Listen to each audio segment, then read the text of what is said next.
എങ്ങനെ ഉണ്ടായിരുന്നു ഖലീഫ എന്ന് പറയുന്ന മൂവി ഒറ്റ വാക്കിൽ പറയുകയാണെങ്കിൽ കിടിലം പടം. സത്യം അതെ.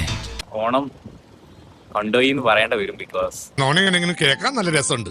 ഖലീഫ ഒരു unapologetic out and out mass commercial സിനിമയാണ്. എനിക്കും തോന്നി. ആളുകൾ വിശ്വസിക്കുവോ സാർ? എന്നെ അതിലേക്ക് ആകർഷിച്ചത് അഗെയിൻ അതിനകത്തൊരു രസമുള്ളൊരു കഥയും കഥാപാത്രവും ഉണ്ട് എന്ന് എനിക്ക് തോന്നി. വിശ്വസിക്കാവോ? ഇതുപോലെ എത്ര എണ്ണം വന്നിട്ടുള്ളത്? ഒന്നാമത് ഈ സിനിമയ്ക്ക് തീരെ ഒരു ബിൽഡപ്പോ എലിവേഷനോ ഒന്നുമില്ല.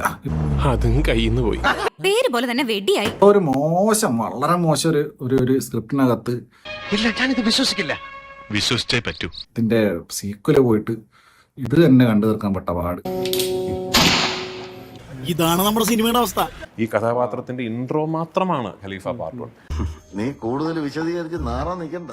കൃത്യമായൊരു കഥയുണ്ട് അഹമ്മദ് അലിക്ക്. ഓ ഒന്ന് നിർത്തണ്ട സാബുവേ. ഈ സ്ക്രിപ്റ്റ് പറഞ്ഞാൽ ഭയങ്കര വീക്ക്. അതായത് പുരാതനമായ സാധനം.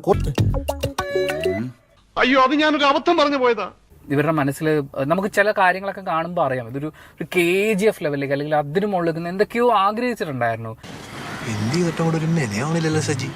പക്ഷേ അങ്ങും എങ്ങും എത്തിയില്ല. പക്ഷെ അങ്ങനെ പറ, എന്തൊക്കെ മേളായിരുന്നു.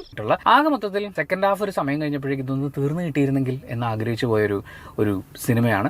എത്ര പേര് വിളിച്ചെന്നറിയോ? ചവറ് പടമാണെന്നും പറഞ്ഞു. അതെ, ഈ പരിപ്പ് ഇവിടെ ചെലവാകത്തില്ല.